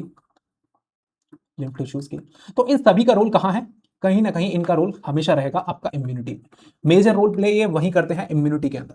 इम्यूनिटी की बात आएगी तो आपको ध्यान रखना है लिम्फ का रोल आएगा, ठीक है, ये भी बात ध्यान रखें। तो हमने ब्लड के बारे में कंप्लीट कर दिया और लिम्फ के बारे में हम कंप्लीट कर चुके हैं, तो इतना सब हमने पढ़ा। अब हम बढ़ते हैं अपने नेक्स्ट टॉपिक की तरफ और बात करते हैं एक्चुअल में जो ब्लड क्लॉटिंग मैकेनिज्म किस तरीके से वर्क करता है जब कोई ट्रॉमा या फिर इंजरी होती है। तो चलिए बिना किसी देरी के फटाफट से शुरुआत करते हैं और देखते हैं एक्चुअल में ब्लड क्लॉटिंग मैकेनिज्म किस तरीके से वर्क करता है। तो ब्लड क्लॉटिंग फैक्टर पढ़ने से पहले हमारे पास जो टॉपिक है वो है हम आपका ब्लड ग्रुप। इस ब्लड ग्रुपिंग के बारे में थोड़ा सा समझते हैं कि एक्चुअल में ब्लड ग्रुपिंग सिस्टम क्या होता है। जब ह्यूमन के अंदर ब्लड ग्रुपिंग सिस्टम की बात करते हैं, ह्यूमन के अंदर, तो बात करते हैं एबीओ ब्लड ग्रुपिंग सिस्टम की। ABO blood grouping system, blood grouping system. इस ब्लड ग्रुपिंग सिस्टम के अंदर एक्चुअल में होता क्या है? जो आरबीसी की सरफेस होती है, for example this is the RBC, ठीक है, अगर किसी आरबीसी की सरफेस पे अगर ए एंटीजन अटैच है तो उसका ब्लड ग्रुप क्या हो जाएगा? ए। अगर उसके पास बी एंटीजन अटैच है तो उसका ब्लड ग्रुप हो जाएगा बी। अगर उसके ऊपर कोई भी एंटीजन अटैच नहीं है इस आरबीसी के ऊपर, तो इसका ब्लड ग्रुप हो जाएगा ओ। मैंने जो बोला है उसे ध्यान से समझना। जो आरबीसी की सरफेस पे अगर ए एंटीजन अटैच है तो उसका ब्लड ग्रुप हो जाएगा ए। अगर बी एंटीजन अटैच है तो उसके ऊपर उसका जो ब्लड ग्रुप हो जाएगा बी। अगर उसके ऊपर कोई भी एंटीजन अटैच नहीं है तो उसका ब्लड ग्रुप हो जाएगा ओ। अब एंटीजन और एंटीबॉडी की रिएक्शन होती है, आप सभी लोगों को मैंने पढ़ा चुका हूं ह्यूमन हेल्थ एंड डिसीज में। Antigen, AG for antigen stand for antigen and AB for antibodies. अब इन दोनों के बीच में क्या हो जाती है, क्लंपिंग हो जाती है। एंटीजन और एंटीबॉडी के बीच में ये फाइनली ऐड हो जाते हैं और एंटीजन प्लस एंटीबॉडी कॉम्प्लेक्स बना लेते हैं।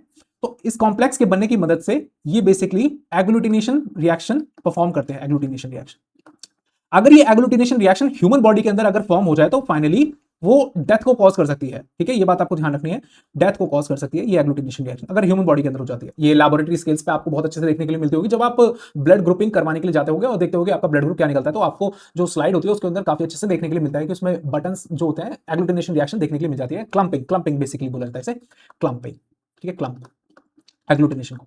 देखो, अगर ए अटैच्ड है, ए एंटीजन अटैच है, तो उसके पास एंटीबॉडी किसकी होगी, उसके पास एंटीबॉडी बी की होगी। ठीक है, ध्यान रखना है। अगर एंटीजन बी ही होता और एंटीबॉडी बी की ही होती तो यहां पर रिएक्शन परफॉर्म हो जाती और बेसिकली ह्यूमन जो है वो किल हो जाता, जो इंडिविजुअल है वो किल हो सकता था। चांसेस हैं काफी ज्यादा, चांसेस क्या है एक्चुअल में किल हो जाएगा अगर दोनों एंटीजन और एंटीबॉडी रिएक्शन परफॉर्म हो जाएगी। सेम एंटीजन और सेम एंटीबॉडी नहीं प्रेजेंट होनी चाहिए, ये बात आपको ध्यान रखनी है। अगर ए एंटीजन प्रेजेंट है तो एंटीबॉडी बी उसके अंदर प्रेजेंट होगी। ठीक है, अगर बी एंटीजन अटैच है तो उसके अंदर एंटीबॉडी कौन सी प्रेजेंट होगी, एंटीबॉडी ए की प्रेजेंट रहेगी। अब जिसके पास कोई एंटीजन ही नहीं है तो उसके पास कौन सी एंटीबॉडी होगी, उसके पास एंटीबॉडी कौन सी होगी, ए की भी होगी प्लस उसके पास एंटीबॉडी प्रेजेंट होगी बी की भी। तो ये बात आपको बहुत अच्छे से ध्यान रखनी है। ठीक है, जो अभी आपको बताई गई एंटीजन और एंटीबॉडी की रिएक्शन के बारे में जो बताया गया कि इन दोनों की रिएक्शन जो होती है लैबोरेटरी स्केल्स पे बेनिफिशियल होती है डायग्नोसिस करने के लिए, ब्लड ग्रुपिंग का डायग्नोसिस करने के लिए, और भी अदर जो एग्लूटिनेशन रिएक्शंस होती हैं डिफरेंट डिफरेंट जो टेस्ट में परफॉर्म होती है लैब के अंदर, उनके अंदर ये बेनिफिशियल होती है आपकी डिसीज डायग्नोस करने के लिए। ठीक है, तो काफी ज्यादा प्रोटीन्स को डायग्नोस करने के लिए। लेकिन अगर ह्यूमन बॉडी के अंदर ये एंटीजन और एंटीबॉडी रिएक्शन हो जाती है तो ये काफी लीथल होती है। तो इसीलिए अगर हम ब्लड ग्रुपिंग सिस्टम की बात करें तो आरबीसी की सरफेस पे अगर ए एंटीजन अटैच है तो उसका ब्लड ग्रुप हो जाएगा ए। ठीक है, ये बात आपको ध्यान रखनी है। और उसके अंदर एंटीबॉडी कौन सी प्रेजेंट होगी, बी, क्योंकि उसके पास बी आ ही नहीं सकता क्योंकि उसके पास उसकी एंटीबॉडी प्रेजेंट है।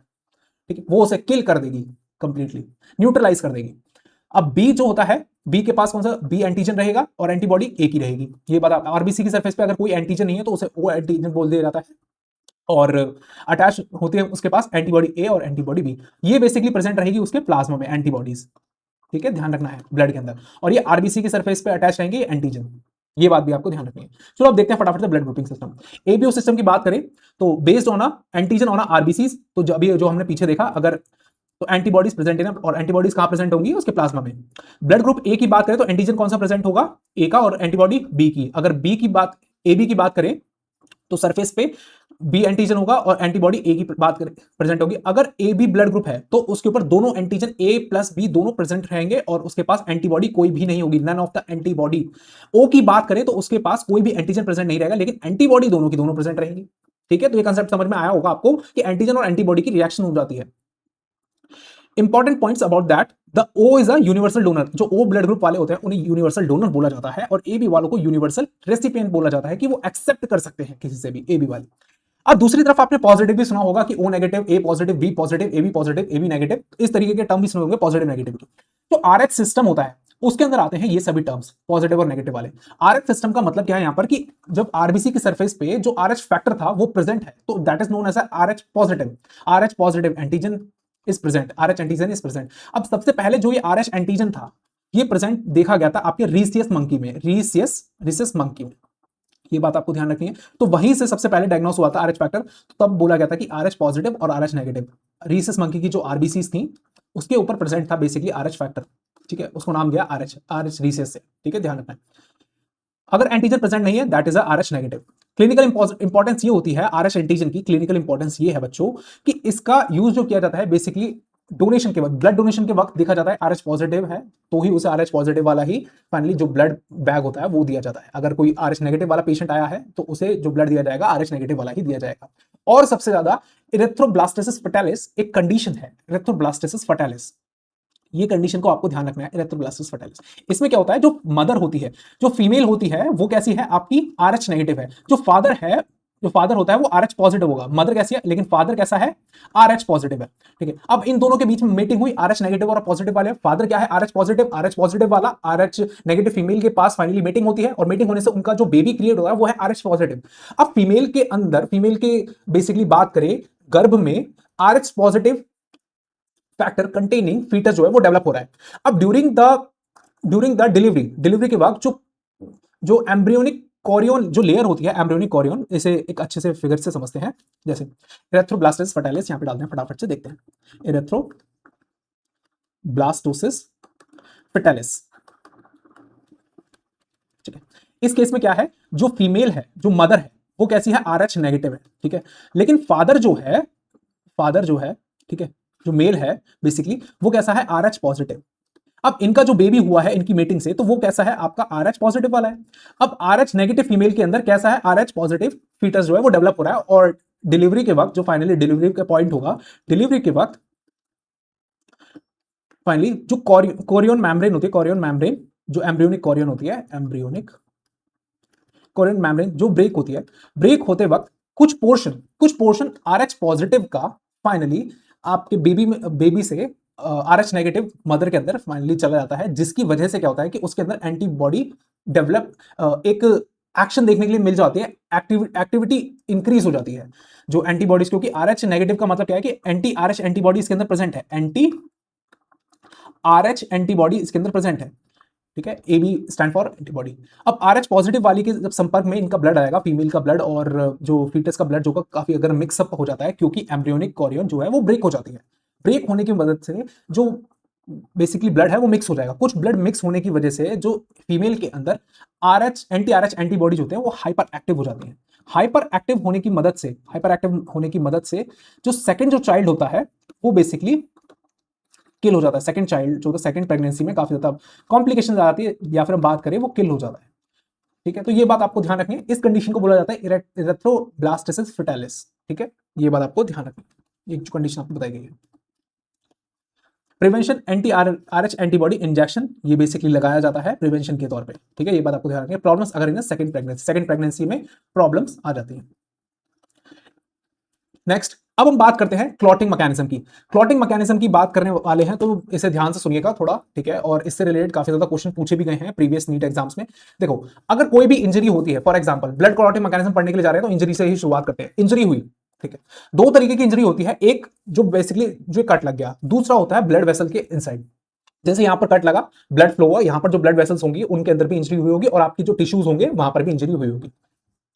अब दो तरीके से इंजरी हुई है, एक तो ब्लड वेसल्स के अंदर हुई है, दूसरी ब्लड वेसल्स के बाहर हुई है, यानी कि टिश्यू के अंदर हुई है। तो दो तरीके के मैकेनिज्म यहां पर चलते हैं, एक होता है एक्सट्रिंसिक मैकेनिज्म, एक होता है intrinsic mechanism. Extrinsic mechanism basically work करता है टिश्यू इंजरी में जो एक्सटर्नली यूज हुई है, ठीक है। और दूसरा होता है इंट्रिंसिक मैकेनिज्म, यानी कि इंटरनली जो ब्लड वेसल्स के अंदर इंजरी हुई है, ठीक है, उसे प्रिवेंट करने के लिए कैसे देखते हैं। जो एक्सटर्नल टिश्यू डैमेज, ठीक है, टिश्यू डैमेज के वक्त फाइनली जब टिश्यू डैमेज होता है, जब कट लगता है या फिर कोई इंजरी होती है या फिर ट्रॉमा होता है, उस वक्त पे टिश्यू इंजरी होती है तो फैक्टर थर्ड रिलीज होता है। मैं आपको बताना चाहता हूं कि टोटल 13 क्लॉटिंग फैक्टर्स जो होते हैं, ये आपके क्लॉटिंग फैक्टर साइड में लिखे हुए हैं, these are the clotting factors. इन सभी के नाम आपको याद करने हैं, ठीक है। अभी नहीं, अभी याद आप नोट करो, आप नीट का एग्जाम देने वाले हो, नीट का। तो ये अगर जो पोर्शन है, आप अगर किसी अदर हायर क्लासेस के जो बच्चे होते हैं उनको आप अगर दिखाओगे तो बताओगे, ये सभी के लिए होने वाली वैसे तो ये टॉपिक जो है क्लॉटिंग मैकेनिज्म, तो उनको सबसे ज्यादा बेनिफिशियल ये रहता है। इसमें डिफरेंट डिफरेंट फैक्टर्स के आपको नाम दे रखे हैं, याद करने की आपको कोई जरूरत नहीं, क्योंकि आप नीट का एग्जाम दे रहे हो, आप कोई CSIR नेट वगैरह का एग्जाम नहीं दे रहे हो, साइंटिस्ट वगैरह नहीं बनने वाले हो, ठीक है, डॉक्टर ही बनोगे। फैक्टर थर्ड सबसे पहले रिलीज होता है, टिश्यू फैक्टर थर्ड बोला जाता है, टिश्यू फैक्टर, दिस इज थ्रोम्बोप्लास्ट, ये रिलीज होता है सबसे पहले। एक्सट्रिंसिक की बात करें, टिश्यू डैमेज जब हुआ है, फिर उसके बाद ये एक्टिव करता है आपका फैक्टर सेवंथ को। फैक्टर सेवंथ कौन सा है, यहां पर फैक्टर सेवंथ है ये प्रो कन्वर्टिन, यानी कि स्टेबल फैक्टर, इसे एक्टिवेट करता है। फिर इसके बाद फैक्टर 7 जो है वो फाइनली एक्टिवेट करता है फैक्टर 10 को, सॉरी फैक्टर 8 को एक्टिवेट करेगा।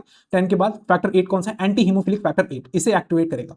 यहां से ये एक्टिवेशन होना स्टार्ट होता है फैक्टर 10 का। फैक्टर 10 कौन सा है, ये बात आपको ध्यान रखनी है, स्टुअर्ट पावर फैक्टर, इस फैक्टर का एक्टिवेशन होना स्टार्ट होता है। सबसे पहले कौन सा, फैक्टर 3, फैक्टर 7 के बाद फैक्टर 8, फैक्टर 10। तो ये प्रोसेस जो है आपको ध्यान रखना है, factor third 7th 8th and 10th, ठीक है। तो ये था एक्सटेंसिक का। अभी जितना बताया जा रहा है उसको सुनो, केवल। ठीक है, सबसे पहले टिश्यू इंजरी हुई है, दो तरीके की इंजरी है, एक तो टिश्यू इंजरी है और एक इंटरनल इंजरी है। इंटरनल इंजरी में इंट्रिंसिक पाथवे काम करेगा जो ब्लड वेसल्स के अंदर होगी, और एक्सट्रिंसिक इंजरी के अंदर एक्सटर्नल पाथवे काम करेगा, और वो फैक्टर डिफरेंट डिफरेंट फैक्टर को एक्टिवेट करता जाएगा, जिसकी वजह से आपका जो क्लॉटिंग मैकेनिज्म होगा फाइनली वर्क करेगा। देखो, सबसे पहले टिश्यू इंजरी फैक्टर 3, फिर फैक्टर 7, फैक्टर 8, फिर फैक्टर 10। इस सीक्वेंस में याद रखना है कि 3, 7, 8, 10। इंटेंसिटी की बात करें, ब्लड वेसल्स के अंदर इंजरी की बात करें, कॉन्टैक्ट विद द कोलेजन, जो डैमेज पार्ट होता है वो कोलेजन के कॉन्टैक्ट में आता है, तो डैमेज एंडोथेलियम के कॉन्टैक्ट में, फिर वो फैक्टर जो 12 होता है उसको एक्टिवेट करता है। सबसे पहले फैक्टर 12 एक्टिवेट होगा, फिर उसके बाद होगा फैक्टर 11 एक्टिवेट हो गया, 12, 11, फिर उसके बाद कौन एक्टिवेट हो रहा है, वो हो रहा है आपका 9th एक्टिवेट। इस 9 ने फाइनली एक्टिवेट किसको करा, फैक्टर 8 को। यहां से जो कॉमन चल रहा है पाथवे, ये जो पाथवे है जो आपको दिख रहा है यहां से लेकर यहां तक, ठीक है, ये आपको एनसीईआरटी के अंदर दे रखा है, ये आपको ध्यान रखना है नीट के पॉइंट ऑफ व्यू से। ठीक है बच्चों, यहां से अब जो आप पढ़ना स्टार्ट करोगे ये आपको बहुत अच्छे से ध्यान रखना है। देखो, कॉमन पाथ पे कहां से है, फैक्टर 8 ने फाइनली एक्टिवेट किसको करा, फैक्टर 10 को। फैक्टर 10 एक्टिवेट हुआ, फैक्टर 10 का नाम क्या था, बेसिकली आपका नाम है Stuart power factor. Prothrombin activate होता है, प्रोथ्रोम्बिन एक्टिवेट कन्वर्ट हो जाता है थ्रोम्बिन में, प्रोथ्रोम्बिन से थ्रोम्बिन बनता है, थ्रोम्बिन से फिब्रिनोजन पे एक्ट करता है, फैक्टर फर्स्ट है। और ये फिब्रिन, फिब्रिन बेसिकली जो फिब्रिन है ये बेसिकली आपका फैक्टर 3 है, फैक्टर सॉरी 13, फैक्टर 13 है फिब्रिन। फिब्रिन से फिब्रिन मैश बनता है, फिब्रिन मैश फॉर्मेशन, ये आपका ब्लड को ट्रैप करेगा, बेसिकली उसमें प्रेजेंट होने वाले प्लेटलेट्स को और आरबीसीज को, ठीक है, ट्रैप कर देगा, और बेसिकली आपका धीरे धीरे करके और ब्लड क्लॉटिंग मैकेनिज्म फॉर्म हो जाएगा, ब्लड जो होगा फाइनली क्लॉट हो जाएगा। देखो, जैसे चोट लगी, यहां पर चोट लगी, जैसे यहां पर कट लगा, कोई भी ट्रॉमा इंजरी हुआ, फिर उसके बाद यहां पर जो ब्लड वेसल्स प्रेजेंट है, ठीक है, यहां पर जो टिश्यूज प्रेजेंट है, उन टिश्यूज में डिफरेंट डिफरेंट मैकेनिज्म वर्क करेगा। सबसे पहले आपका टिश्यू मैकेनिज्म वर्क करेगा, यानी कि एक्सट्रिंसिक पाथवे वर्क करेगा। फैक्टर 3, 7, 8 और 10 एक्टिवेट होंगे, और 10 के बाद यहां से कॉमन मैकेनिज्म चलेगा, फिर उसका फैक्टर 10 से प्रोथ्रोम्बिन पे एक्ट करेगा, और प्रोथ्रोम्बिन को कन्वर्ट करेगा आपका थ्रोम्बिन में। थ्रोम्बिन जो है फाइनली कन्वर्ट करेगा फिब्रिनोजन को, फिब्रिन में कन्वर्ट करेगा, और फिब्रिन फाइनली क्या बनेगा, फिब्रिन का एक मैश नेटवर्क बन जाएगा, एक जाल को बोला जाता है, जो फाइनली एंट्रैप कर लेता है आपके प्लेटलेट्स को, आरबीसीज को और डब्ल्यूबीसीज को। तो जब ये ट्रैप हो जाएंगे यहां पर, तो यहां पर खून जमना बंद हो जाएगा और बेसिकली क्लॉट फॉर्मेशन हो जाएगा। अब इसके बाद ये सबसे ज्यादा जो एक्सट्रिंसिक पाथवे होता है ये बहुत ही फास्ट काम करता है, एक्सटर्नली होता है ना, इसलिए इंटरिंसिक पाथवे ये थोड़ा स्लो काम करता है। ठीक है, तो सबसे पहले बाहर जो खून बह रहा है उसको रोकना बॉडी के लिए सबसे ज्यादा जरूरी होता है, इसलिए जो एक्सट्रिंसिक पाथवे होता है वो सबसे ज्यादा पहले और फास्टली वर्क करता है। दूसरी बारी में हम बात करें तो इंट्रिंसिक पाथवे काफी ज्यादा स्लो होता है और ये काफी लेट परफॉर्म होना स्टार्ट होता है। तो ये बात आपको ध्यान रखनी है। सबसे पहले जो फैक्टर 10 से आपके चलती आ रही है, फैक्टर 8 के बाद फैक्टर 10, और फैक्टर 10 जो होता है वो एक्टिवेट करेगा प्रोथ्रोम्बिन को, प्रोथ्रोम्बिन कन्वर्ट होगा थ्रोम्बिन में, थ्रोम्बिन से फिब्रिनोजन का कन्वर्जन हो जाएगा फिब्रिन में, और फिब्रिन फाइनली फिब्रिन एक मैश नेटवर्क फॉर्मेशन कर लेता है, जिसकी वजह से आपका ब्लड क्लॉट फॉर्मेशन हो जाता है। तो ये बात आपको ध्यान रखनी है। ये था ब्लड क्लॉटिंग मैकेनिज्म के बारे में। एनसीईआरटी के अंदर केवल इतना ही मैकेनिज्म है याद करने के लिए, जो है मैंने कुछ भी ऐसा नहीं है कि स्किप करा हो ब्लड क्लॉट फॉर्मेशन से रिगार्डिंग। ठीक है, तो ये बात आपको ध्यान रखनी है ब्लड क्लॉटिंग मैकेनिज्म के रिगार्डिंग। तो जो भी अभी तक पूछा गया है वो इसी सारे टॉपिक में से पूछा गया है कि कौन सा मैकेनिज्म फास्ट होता है, कौन सा स्लो होता है, और ये जो मैकेनिज्म है आपको दे रखा है प्रोथ्रोम्बिन से थ्रोम्बिन का कन्वर्टर, थ्रोम्बिन से फिब्रिनोजन, फिब्रिनोजन से फिब्रिन, और फाइनली क्लॉट फॉर्मेशन अकर। सो नेक्स्ट है आपका सर्कुलेटरी पाथवे। सो अभी तक हमने पढ़ा था ब्लड के बारे में, लिम्फ के बारे में पढ़ा, ब्लड क्लॉट फॉर्मेशन के बारे में पढ़ा, एबीओ ब्लड ग्रुपिंग सिस्टम के बारे में हम पढ़ चुके हैं, और अब हम बात करने वाले हैं सर्कुलेटरी पाथवेज के बारे में कि एक्चुअल में ह्यूमन बॉडी के अंदर सर्कुलेटरी पाथवे किस तरीके से वर्क करता है। इस पूरे टॉपिक को हम फ्लो चार्ट की मदद से बहुत अच्छे से समझेंगे, तो बने रहिए बायोनेक्टर्स के साथ। देखो, सर्कुलेटरी पाथवे की बात करें तो दो तरीके के पाथवे आपको देखने के लिए मिलते हैं। एक होता है ओपन सर्कुलेटरी सिस्टम, एक होता है closed circulatory system. Open circulatory system का मतलब क्या होता है कि जो ब्लड है, जो बेसिकली जो बॉडी फ्लूइड्स है वो ट्रैवल करते हैं कैविटीज के जरिए। फॉर एग्जांपल, जो कैविटीज आपने देखी होंगी बॉडी के अंदर, डिफरेंट डिफरेंट कैविटीज हैं, जैसे नेजल कैविटी होती है, और इसी कैविटी का नाम होता है साइनसिस। ठीक है, ध्यान रखना है, sinus is basic nothing, it's a kind of a cavities, यहां पे लिखा हुआ है ओपन बॉडी कैविटीज। जैसे आर्थ्रोपोड्स की बात करें, मुलास्क की बात करें, तो उनके अंदर ओपन सर्कुलेटरी सिस्टम वर्क करेगा, जिसमें ब्लड जो होता है वो कैविटीज के थ्रू ट्रांसपोर्टेशन परफॉर्म करता है। ठीक है, ये लेस रेगुलेटेड मैकेनिज्म है, लेस रेगुलेटेड। ठीक है, ये बात भी आपको ध्यान रखनी है। लेकिन क्लोज्ड सर्कुलेटरी सिस्टम की बात करें, क्लोज्ड सर्कुलेटरी सिस्टम में ब्लड वेसल्स के अंदर जो आर्टरीज होती हैं, जो वीन्स होती हैं, जो कैपिलरीज होती हैं, जो आपको दिख रही होती है, जो नसें जो आपको दिख रही है, इनके अंदर जो ब्लड फ्लो हो रहा है, इस तरीके से आपका जो सिस्टम बोला जाता है that is known as a closed circulatory system. The blood flow in the vessel in a closed network, ठीक है, जैसे एनालिट्स हो गया, क्वाड्रेट्स हो गया, मोर एफिशिएंट एंड रेगुलेटेड। ये सबसे ज्यादा मोर एफिशिएंट और रेगुलेटेड होगा क्योंकि वेसो कंस्ट्रिक्शन किया जा सकता है, वेसो डायलेशन किया जा सकता है डिफरेंट डिफरेंट हार्मोन्स की मदद से, ठीक है। तो हमने देखा कि एक है क्लोज्ड सर्कुलेटरी सिस्टम, एक है आपका ओपन सर्कुलेटरी सिस्टम। तो दोनों किस तरीके से रेगुलेट करते हैं? अगर हम बात करें क्लोज्ड सर्कुलेटरी सिस्टम, तो ये होगा बेसिकली क्लोज्ड नेटवर्क में ब्लड वेसल्स के अंदर आपका ब्लड फ्लो करेगा। लेकिन हम ओपन सर्कुलेटरी सिस्टम की बात करें तो वो कर रहा है आपका बॉडी कैविटीज के अंदर जो ब्लड है वो ट्रांसपोर्टेशन परफॉर्म कर रहा है। अब वर्टिब्रेट्स, हार्ट की बात करें, हमने देखा था ब्लड गैसेस एक्सचेंज हो रहा था, कहां पे? लंग्स में हो रहा था, एल्विलाई के अंदर हो रहा था। वहां पर जो कैपिलरीज थी वो ऑक्सीजनेटेड ब्लड लेकर के जा रही थी फाइनली हार्ट के अंदर। अब different different body organism present है अर्थ के ऊपर, उनकी फिजियोलॉजी के बारे में भी हम थोड़ी सी बात कर लेते हैं यहाँ पर कि उनके अंदर कितने चैम्बर्ड का हार्ट प्रेजेंट रहता है। अगर हम एक ह्यूमन बीइंग की बात करें तो हमारे अंदर 4 चैम्बर्ड का हार्ट प्रेजेंट रहता है। 4 चैम्बर्ड हार्ट होने का मतलब क्या है कि यहाँ पर 2 एट्रिया है प्रेजेंट है और 2 वेंट्रिकल प्रेजेंट है, ठीक है। 2 एट्रियम है और 2 वेंट्रिकल प्रेजेंट है। अगर हम ह्यूमन बॉडी की बात करें, जैसे बर्ड्स और मैमल्स की बात करें, तो 4 चैम्बर्ड हार्ट प्रेजेंट है, 2 एट्रियम प्रेजेंट है और 2 वेंट्रिकल प्रेजेंट है। More efficient and regulated mechanism बोला जाता है मोस्ट। दूसरी तरफ हम फिशेस की बात करें, फिशेस के अंदर गिल्स प्रेजेंट रहते हैं जिनके अंदर आपके 2 चैम्बर्ड हार्ट प्रेजेंट रहेगा। गिल्स अलग होते हैं, सॉरी, ठीक है, वो गैसेस एक्सचेंज में काम करते हैं। जो हार्ट होता है ये ब्लड को पंप करेगा, जो बॉडी में ट्रांसपोर्टेशन सिस्टम चल रहा है उसे सारे बॉडी पार्ट्स तक भेजने के लिए हार्ट वर्क करता है, पंप करता है। इसके अंदर एक वेंट्रिकल होगा और एक आपका एट्रियल होगा। एम्फीबियंस की बात करें, रेप्टाइल्स की बात करें तो 3 चैम्बर्ड हार्ट प्रेजेंट होगा रेप्टाइल्स में, 2 एट्रियस और 1 वेंट्रिकल्स, 2 एट्रियम और 1 वेंट्रिकल्स एक्सेप्ट। यहां पर अगर बात करें क्रोकोडाइल की, क्रोकोडाइल, ठीक है, क्रोकोडाइल की बात करें तो उसके अंदर 4 चैम्बर्ड हार्ट प्रेजेंट रहेगा। ये बात आपको ध्यान रखनी है, 4 चैम्बर्ड हार्ट, ठीक है, ध्यान रखना है इस बात को बिल्कुल, ठीक है। एक कॉमन वेंट्रिकल होगा और 2 एट्रियाज होंगे किसके अंदर? एम्फीबियंस और रेप्टाइल्स के अंदर। ये बात आपको बिल्कुल ध्यान रखनी है 3 चैम्बर्ड हार्ट के बारे में। तो किस तरीके से कितना इजी हो गया समझने के लिए। सर्कुलेटरी सिस्टम के पास में 2 तरीके, एक है ओपन, एक है क्लोज। अगर हम वर्टिब्रेट्स के अंदर अगर हम बात करें तो कितने चैम्बर्ड के हार्ट प्रेजेंट है? आपका 2 चैम्बर्ड के हार्ट भी प्रेजेंट है, 3 चैम्बर्ड के हार्ट प्रेजेंट है और 4 चैम्बर्ड के हार्ट प्रेजेंट है। 4 चैम्बर्ड के हार्ट के अंदर प्रेजेंट होंगे क्रोकोडाइल के अंदर, जो बेसिकली एक रेप्टाइल्स है, ठीक है, और आपका बर्ड्स और मैमल्स के अंदर 4 चैम्बर्ड हार्ट, 3 चैम्बर्ड हार्ट आपके रेप्टाइल्स और आपके एम्फीबियंस के अंदर, 2 चैम्बर्ड हार्ट प्रेजेंट रहेगा आपके फिशेस के अंदर। अब उसी तरीके से सर्कुलेटरी सिस्टम किस तरीके से वर्क करता है उसको समझते हैं। देखो, सबसे पहले आते हैं हम वेंट्रिकल्स की, जिसमें 1 वेंट्रिकल है और 1 एट्रियम है, ठीक है। अब यहां से बेसिकली ये आ रहा है आपका ऑक्सीजनेटेड ब्लड। ये कैसा है? ऑक्सीजनेटेड है, ठीक है, ऑक्सीजनेटेड। ऑक्सीजनेटेड ब्लड कहां जा रहा है? बॉडी टिश्यूज की तरफ, और बॉडी टिश्यूज से डीऑक्सीजनेटेड ब्लड आ रहा है, ये यहां से डीऑक्सीजनेटेड ब्लड आ रहा है, ये एट्रियम की तरफ आएगा, एट्रियम से वापस से ट्रांसफर हो जाएगा वेंट्रिकल्स में, और वेंट्रिकल्स इसे पंप कर देंगे वापस से गिल्स की तरफ। गिल्स पे यहां पे क्या हो रहा है? गिल्स में क्या होता है? आपका गैसेस एक्सचेंज वर्क करता है, गैसियस एक्सचेंज, ठीक है, ध्यान रखना है, गैसेस एक्सचेंज होगा और यहां पर ऑक्सीजनेटेड हो जाएगा, और ऑक्सीजनेटेड ब्लड वापस से फ्लो हो जाएगा कहां पे? बॉडी टिश्यूज की तरफ, बॉडी पार्ट्स की तरफ। और यहां पर ऑक्सीजनेटेड जो ब्लड होगा वो वर्क करेगा, ऑक्सीजन का यूटिलाइजेशन होगा और CO2 जो रिमूव होगी वो ब्लड के अंदर आ जाएगी वापस से, और डीऑक्सीजनेटेड ब्लड जो होगा वापस से हार्ट की तरफ ट्रैवल करेगा, एट्रियम से होता हुआ, वेंट्रिकल से होता हुआ पंप कर दिया जाएगा वापस गिल्स की तरफ। इस तरीके का जो सर्कुलेशन कहलाता है ये बोला जाता है सिंगल सर्कुलेशन। ये जो बात एक एक बताई जा रही है, this is known as single circulation. ये बात ध्यान रखें बिल्कुल। अब हम बात करते हैं 3 चैम्बर्ड हार्ट के बारे में, जो आपका एम्फीबियंस के अंदर प्रेजेंट है और रेप्टाइल्स के अंदर प्रेजेंट है। यहां से क्रोकोडाइल को हटा देना क्योंकि उसके अंदर 4 चैम्बर्ड हार्ट प्रेजेंट है। देखो, लंग्स की बात करी जाती है, यहां पर यह क्या है? लंग्स कैपिलरीज है, वही गैसेस एक्सचेंज वाला कंसेप्ट ध्यान रखना है बिल्कुल। ये जो रेड रेड दिख रहा है ये है आपका ऑक्सीजनेटेड ब्लड। अब ऑक्सीजनेटेड ब्लड कहां गया है? ये गया है आपका लेफ्ट एट्रियम में, left atrium, this is a right atrium and this is a common ventricle. इसमें कुछ लेफ्ट राइट वाला केस ही नहीं है, इसमें केवल एक ही वेंट्रिकल प्रेजेंट होता है, ठीक है। अब यहां से कहां पे आया है? लेफ्ट एट्रियम में आया है ऑक्सीजनेटेड ब्लड। ऑक्सीजनेटेड ब्लड वापस से कहां गया है? आपका वेंट्रिकल्स में, ये कॉमन वेंट्रिकल है। अब यहां से जो है वो ब्लड गया है बेसिकली आपका बॉडी टिश्यूज में। बॉडी टिश्यूज में इस ब्लड का यूज हुआ जो ऑक्सीजनेटेड था, ध्यान रखना, यहां पे जो बोला है ऑक्सीजनेटेड ब्लड था उसका यूज हुआ, ठीक है।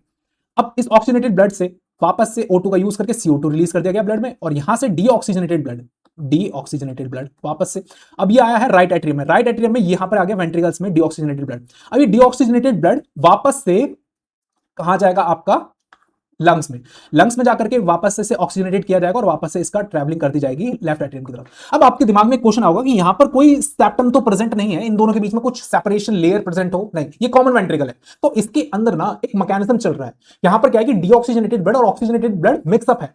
तो जितना स्मॉल अमाउंट ऑफ जितना भी ऑक्सीजनेटेड ब्लड होता है वो ट्रांसफर कर दिया जा रहा है कहां पे? आपका वेंट्रिकल्स के थ्रू। फाइनली जो सिस्टमैटिक आर्टरीज जो आ रही हैं ये बॉडी टिश्यूज की तरफ ऑक्सीजनेटेड ब्लड लेकर के रहे। तो ये जो मिक्सअप ब्लड होता है जिसमें ऑक्सीजनेट और डीऑक्सीजनेट, ये वापस से कैपिलरीज की तरफ ट्रांसफर कर दिया जाता है।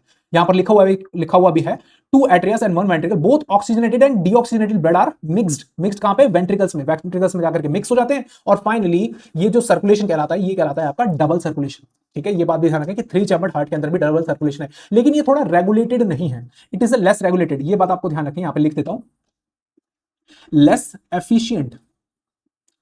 Efficient and regulated 3 chambered heart. अब बात करते हैं 4 चैम्बर्ड हार्ट की। मैमल्स के अंदर प्रेजेंट है और बर्ड्स के अंदर प्रेजेंट रहता है, और क्रोकोडाइल के अंदर भी, सॉरी। 2 एट्रियास एंड 2 वेंट्रिकल्स ह्यूमन के अंदर भी प्रेजेंट है। अब यहां पर देखो वही सेम सिस्टम है, वही सेम जो अभी हमने देखा था गैसेस एक्सचेंज में किस तरीके से वर्क कर रहा है। ये है आपका लेफ्ट एट्रियम, ये है लेफ्ट वेंट्रिकल, ये है राइट एट्रियम और ये है आपका राइट वेंट्रिकल्स। इन चारों के बीच में सेपरेशन प्रेजेंट है। यहां पर वॉल्स प्रेजेंट होते हैं, वॉल्स होते हैं ट्राइकस्पिड बाइकस्पिड वॉल्स और सेमीलूनर वॉल्स। ये क्या है? Lungs capillaries. यहां से जो है बेसिकली आपका ऑक्सीजनेटेड ब्लड आ रहा है, ऑक्सीजनेटेड ब्लड है। ये ऑक्सीजन लेफ्ट एट्रियम में आता है, लेफ्ट एट्रियम से लेफ्ट वेंट्रिकल्स में जब लब डब साउंड प्रेजेंट होते हैं। नेक्स्ट क्लास में अगर हम पढ़ने वाले हैं, बहुत अच्छे से देखने वाले हैं। ठीक है, किस तरीके से जो वॉल्व्स होते हैं वो ओपन और क्लोज होते हैं डबल सर्कुलेशन में। ठीक है, ये वाल्व्स यहां पे प्रेजेंट रहते हैं, वाल्व्स ओपन होते हैं, ओपन होने के बाद यही जो ब्लड पंप कर दिया गया है कहां पे?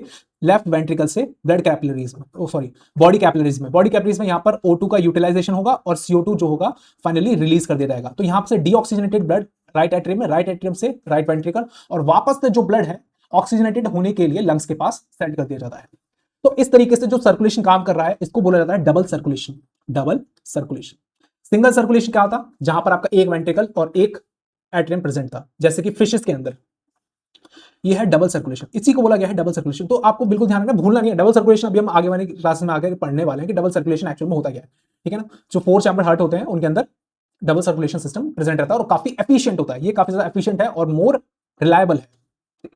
अब टाइप ऑफ सर्कुलेशन की बात करें, single circulation, incomplete double circulation, ठीक है, और complete double circulation. This is known as incomplete double circulation और this is known as a complete double circulation. Fishes की बात करें तो हार्ट कुछ इस तरीके से, जैसे हार्ट से गिल्स और फिर उसके बाद बॉडी, फिर उसके बाद हार्ट और finally blood passes through once through heart. मतलब जो ब्लड है वो एक ही बारी में पास होगा हार्ट से, कि इस तरफ से एक ही बारी में पास हो रहा है। देखो यहां से जो ये ब्लड है यहां से होकर के सिर्फ वन टाइम। एम्फीबियंस और रेप्टाइल्स की बात करें तो right atrium plus left atrium से फाइनली सिंगल वेंट्रिकल्स में जाता है ब्लड, जो यहां से ये दोनों में जा रहा है ना ब्लड, यहां से कुछ और यहां पर मिक्सअप हो रहा है। मिक्सअप होने के बाद ये ट्रांसफर करा जा रहा है इधर और इधर से, मिक्सिंग ऑफ अ ब्लड यहां पर हो जाती है। अगर हम बर्ड्स और मैमल्स की बात करें, मोर एफिशिएंट होता है और मोर रिलायबल होता है। राइट एट्रियम से राइट वेंट्रिकल्स में जाएगा और फाइनली लंग्स की तरफ जाएगा जो डीऑक्सीजनेटेड ब्लड होगा। लेफ्ट एट्रियम से लेफ्ट वेंट्रिकल्स में जाएगा और बॉडी की तरफ जाएगा कौन सा? जो आपका ऑक्सीजनेटेड ब्लड होगा। और finally no mixing of a blood, यहां पे एक तरफ ऑक्सीजनेटेड चला जाता है, एक तरफ डीऑक्सीजनेटेड ब्लड चला जाता है। This is known as a complete double circulatory pathway और कंप्लीट डबल सर्कुलेटरी पाथवे। कुछ इस तरीके से वर्क करता है बॉडी के अंदर सर्कुलेटरी सिस्टम। तो this is all about the today's video. आज की वीडियो में हमने बहुत अच्छे से जाना कि एक्चुअल में ब्लड क्या होता है, ब्लड के डिफरेंट सेल्स के बारे में पढ़ा, हमने प्लाज्मा के बारे में पढ़ा और हमने देखा कि सर्कुलेटरी पाथवेज कौन कौन से हैं बॉडी के अंदर। हमने फ्लो चार्ट की मदद से कितना इजीली समझा, कितनी जल्दी से समझा सर्कुलेटरी पाथवे। और इससे ज्यादा एनसीईआरटी में ऐसा कुछ नहीं है कि जो छोड़ा गया हो एनसीईआरटी से। सब कुछ जितने भी नोट्स हैं सब एनसीईआरटी के बेस्ड है और एनसीईआरटी से ज्यादा ही है। ठीक है, और हमने ब्लड क्लॉटिंग मैकेनिज्म के बारे में पढ़ा और हमने देखा कि किस तरीके से ब्लड क्लॉटिंग मैकेनिज्म वर्क करता है। जो फाइनली कॉमन पाथवे फॉलो होता है एक्सट्रिंसिक और इंट्रिंसिक का, वो होता है आपका फैक्टर 8 से फाइनली जब फैक्टर 10 एक्टिवेट किया जाता है, वो फैक्टर 10 जो है वो जाकर के फिब्रिनोजन प्रोथ्रोम्बिन को एक्टिवेट करता है। प्रोथ्रोम्बिन से थ्रोम्बिन बनता है, थ्रोम्बिन जाकर के act as a enzyme and activate the fibrinogen. Fibrinogen से कन्वर्ट होता है वो फिब्रिन में और fibrin thread mesh like structure create होना स्टार्ट होते हैं। जो मैश लाइक स्ट्रक्चर होता है, जालीनुमाकार जो स्ट्रक्चर है जिसे मैश लाइक स्ट्रक्चर भी बोला जाता है, वो फाइनली ट्रैप करता है आपके आरबीसीज को, प्लेटलेट्स को और फाइनली ब्लड को क्लॉट कर देता है, जिसकी वजह से आपका ब्लड फ्लो होना, जो बहना, बात करें फ्लो होना, वो रुक जाता है during that after the trauma और इंजरी। फिर उसके बाद हमने बात करा डिफरेंट सर्कुलेटरी पाथवेज की और हमने ब्लड ग्रुपिंग सिस्टम को भी डिस्कस करा, आरएच फैक्टर को भी डिस्कस करा। हमने देखा कि किस किस तरीके की एंटीबॉडीज प्रेजेंट हो सकती हैं किस एंटीजन के साथ। So this is all about the today's video. मिलते हैं नेक्स्ट वीडियो के अंदर और बात करेंगे और भी टॉपिक्स इस चैप्टर से रिलेटेड, जैसे कि हम हार्ट नेक्स्ट क्लास में हार्ट के बारे में बात करने वाले हैं, ह्यूमन हार्ट के बारे में बात करने वाले हैं और डिफरेंट उसमें एरोटिक वॉल्स को पढ़ेंगे और डिफरेंट ट्राइकस्पिड बाइकस्पिड वॉल्स को पढ़ेंगे। फिर उसके बाद हम पढ़ेंगे डबल सर्कुलेशन एक्चुअल क्या होता है, थोड़ा डिटेल में डिस्कस करेंगे डबल सर्कुलेशन को लेकर के। और फिर उसके बाद हम बात करेंगे कि ये एक्टिविटी जो है ये किस तरीके से मेंटेन करी जाती है, जो साउंड है सर्कैडियक रिदम के बारे में, इसके बारे में हम बात करेंगे। तो मिलते हैं नेक्स्ट वीडियो में। सो तब तक के लिए please like share and subscribe और स्टे ट्यून्ड विद द बायोनेक्टर्स। मिलते हैं नेक्स्ट वीडियो के अंदर और बात करेंगे अपने नए टॉपिक की।